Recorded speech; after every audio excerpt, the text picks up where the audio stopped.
Hello, Maddie here. Thank you for coming back again to my channel. I very much appreciate it. Before I get into it, I would really appreciate it if you would like, comment, subscribe. All of those things would be really appreciated, mainly so that I can know whether or not you even like this content. That being said, this week I'm talking about the book Attachments by Rowell. I'm probably saying her name wrong, knowing me. So it takes place in like a workplace. It's a book about, there's these two girls that email each other back and forth a lot. I am back and forth a lot. And so their emails get flagged because they say words that get flagged by IT, so they get read.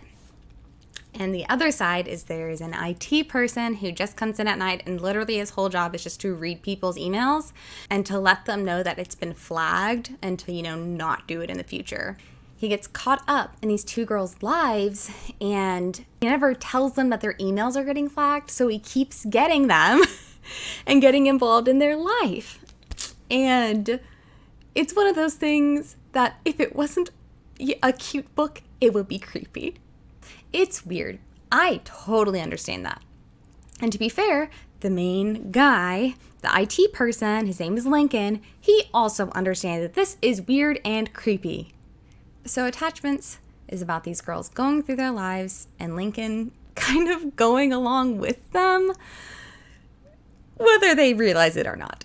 But the thing I probably love most about this book is that they are in each other's spheres without knowing it. Hi, Hinata.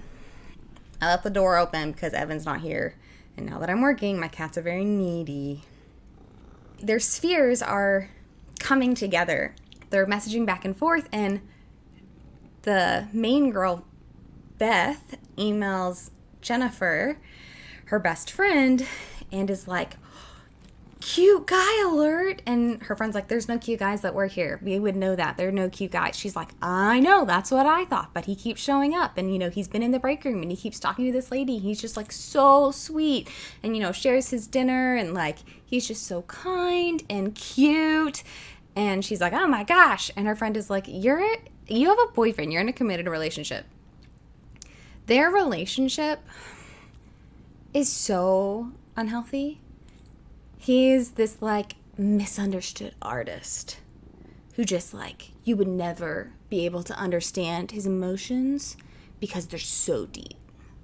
So like, I'm not even going to really truly invite you into my life because I'm too deep for you.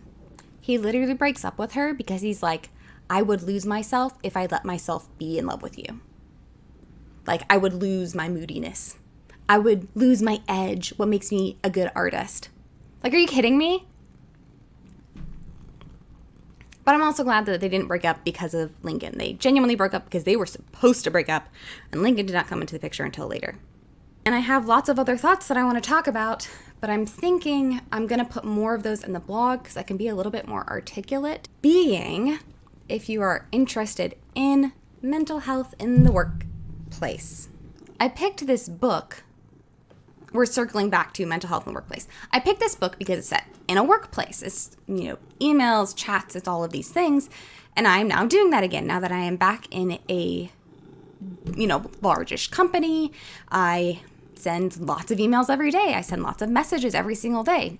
I'm seeing what good, healthy workplace communication looks like. And that's kind of a first, at least in the office realm. I've had good workplace communication in previous jobs, like in part-time jobs, but they weren't, at a desk, 9-to-5 jobs. And just realizing how nice it is to be supported by your team at any given moment is awesome.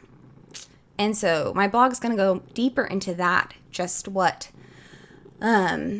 mental health can look like in the workplace, how it can take a toll on you, but also on the other side of that coin, understanding that other people also may be going through invisible issues that you also don't know about. So it's giving yourself grace while also giving your coworkers grace and understanding that you are a human working with other humans. So that's what my blog's going to dive into a little bit more. This video is going to be more lighthearted because this is a really cute book. I really, really like it. I started rereading it for this video, and there were so many things I forgot about that I just love. One of them being that Lincoln is a huge nerd. He's like, it's funny because he's this mix between like huge nerd and like gym bro. And it's kind of funny because he's like really big and buff, but like he plays Dungeons and Dragons every single week, and he's a fan of Lord of the Rings, and he's, works in IT, and he fills all of those stereotypical IT nerdy things. And it's very funny, and it's so cute. But he's just such a genuinely nice guy. He just doesn't quite know where his life is headed. He took a job with, that was full-time, that had benefits, which I understand. But his heart is so kind and so sweet. His nature, his knee-jerk reactions to life is to care for people, to hold you and tell you it's okay, to tell you you're not broken, to let you know that you are cared for. He does that for strangers, and it's amazing. It's amazing. And I absolutely adore him. And Beth is cool, I guess. So it alternates between emails and messages and chapters about like Lincoln's internal dialogue. He's the narrator. So you get more of Lincoln than you do of Beth, which is funny because normally in like cute rom-coms you get more of the girl than the guy, but in this one it's the guy, not the girl, but it's still very, very, very, very cute. So I highly recommend this book for many reasons. One, it's got the kind of slight anonymity thing that I just love. He's a huge nerd, and it's so cute. And I also really like, my books don't need to have these characters that go through like crazy life struggles and they're like this totally different person because they've grown so much on the other side. I don't need that in every single book because that would be exhausting. But to see our characters go from point A to point B, the beginning of the book to the end of the book, and to have grown in that time, just as a person, I love that they are not stagnant. They understand that they have things they need to work on. They understand that this person they're interested in has things they need to work on, that they are a human with another human. And I love that. And you see that through this book. You see Beth realize how toxic this relationship is. He's just very selfish and narcissistic. Just very, very unhealthy. And then you have Lincoln, who has only ever been in one relationship and doesn't understand the world and how he fits into it. And by the end, they are both still growing. They are not like, I have now achieved the perfect version of myself. They are, I have grown as a person from the beginning to where I am now. And honestly, that's all you can ask of anybody ever, in books and in real life. The hope would be that you are a better person a year from now than you are today. I'm not even going to say tomorrow, because tomorrow you might be a worse person, because each individual day is not what defines you as a person. It is your consistencies. It is the things you do on a regular basis that show who you truly are, and that's what this book does.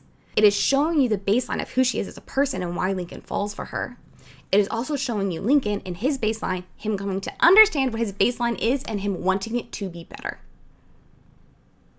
He sees that he needs to change.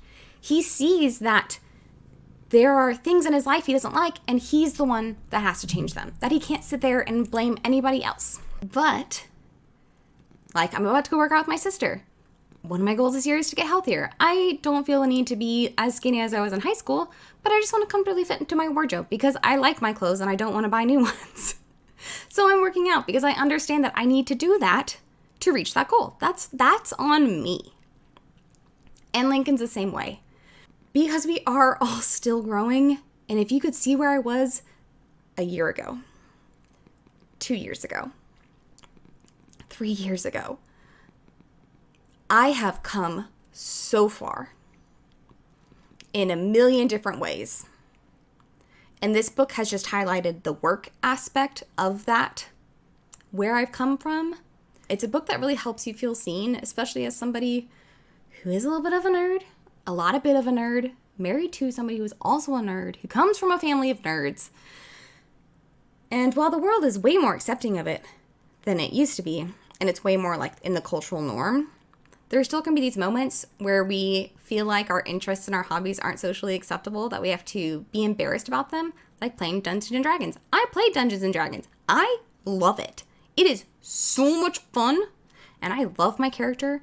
I think she's amazing, and like, she's like all the things I want to be. She's like cool and dark and like mysterious. And I love playing Dungeons and Dragons. I love it.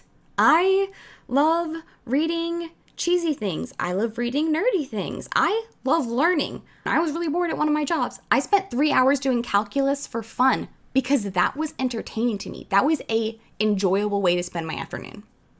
And I loved it. It was so much fun. I love calculus. But that is not easy for the average person to get. I love this book because it has many, many different characters, many different walks of life, from the beginning to the end. Because like I said, she has her friend Jennifer, and Jennifer is also going through loads of stuff. She's married, but she's going through difficulties with her family and in-laws and her relationship with her husband, and them, matching up on where they see their lives heading because they are getting older. And it's kind of like, what do they want out of this life and out of this marriage? And it's really, really good. And I love to see her growth as well. But I really love this book. I really like if you read it. If you do read it, I would love to know your thoughts. I was talking to my coworkers today about reading. She also reads a lot, and it was very cool. She suggested some books for me. But her and her husband, is one of their kind of hobbies, is they read books together. And he has finished a book that she has not, and he's like, you need to finish it so we can talk about it. That is how I feel about all of the books that I recommend. I need people to read them so I can talk to people about them. I have definitely forced my siblings to read books because I wanted to talk about them. It happens. Like I said, I would love to know your thoughts and opinions on it, whether you liked it, whether you didn't like it, whether you agree with my observations of the characters in this book. I'd really love to know your thoughts on that. It's a really, really small book. It's a really short read. I say a lot in my blogs, and I've started saying in my videos too, it's a really short book. It's a really easy read. And I say that because I understand that honestly, most people don't want to pick up 600-page books. They don't want to pick up super dense books. People want something that that's bite-sized, that they can enjoy. And so while I have these big, long, deep books I love, I don't typically recommend them because I understand that my level of reading and my enjoyment in my level of reading is different than the average person. And so I often say, this is a really short book. It's a really easy read because I understand that that's what most people want when they pick up a book. With my passion for books, I don't need people to be on my level of reading. I don't need them to read as much as I do. I don't need them to read what I read, but I just want them to read something, anything, because reading is so magical and wonderful and amazing.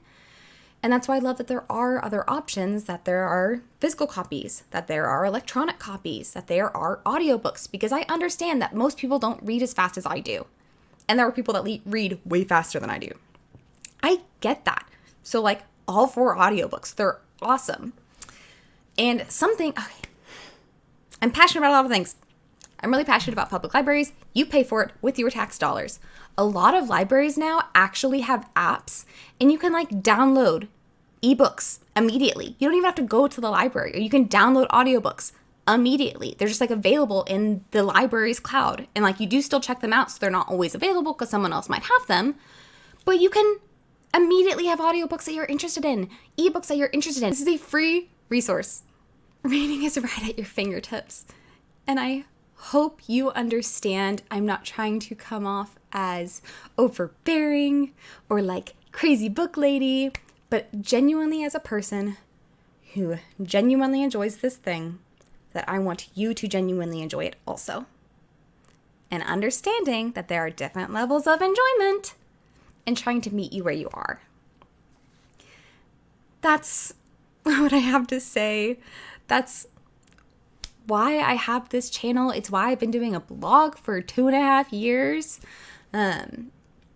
Because I love books. I love writing about books. I love reading books. I love talking about books. I love all things book related.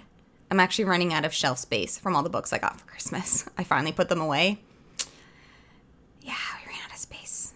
Like I said at the beginning of this video, like, comment, subscribe. That would be really, really appreciated. I genuinely want to know what you think about my rant, i.e., do you appreciate that I talk about shorter, easier to pick up books? But I want to be accessible to the average person who isn't necessarily a reader or wouldn't call themselves a reader. So please, please, please like, comment, subscribe, because it means a lot to me. And like I said, it's genuinely not about the numbers. It is about putting out genuine content that you enjoy consuming, that I enjoy making, because this is a mutually beneficial relationship, completely and totally and honestly. I really enjoy filming. I think this is so much fun. Editing is like exhausting, but it's also so satisfying to see this thing that I've created. I hope you enjoyed this video. If you want to read more about mental health in the workplace, you can go to my blog. It's going to be in the description down below. I'm still going to be talking about attachments. I'm going to be talking about the same book, but I'm going to segue into mental health in the workplace and what that looks like, good and bad and everything in between, and the resources that you do have in the workplace. So if that interests you at all, go check that out. For this book, I would rate it. We're rating it R, which is worth a reread on the Storm scale. With all of that, I hope you have a great rest of your day. I hope you have a great night, a great week, great weekend, great month, great year. I hope you have all of the greats because you are truly worthy and deserving of them. So until next time, bye.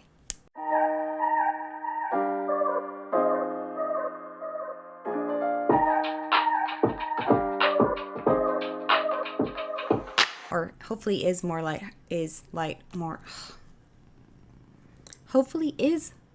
lighthearted.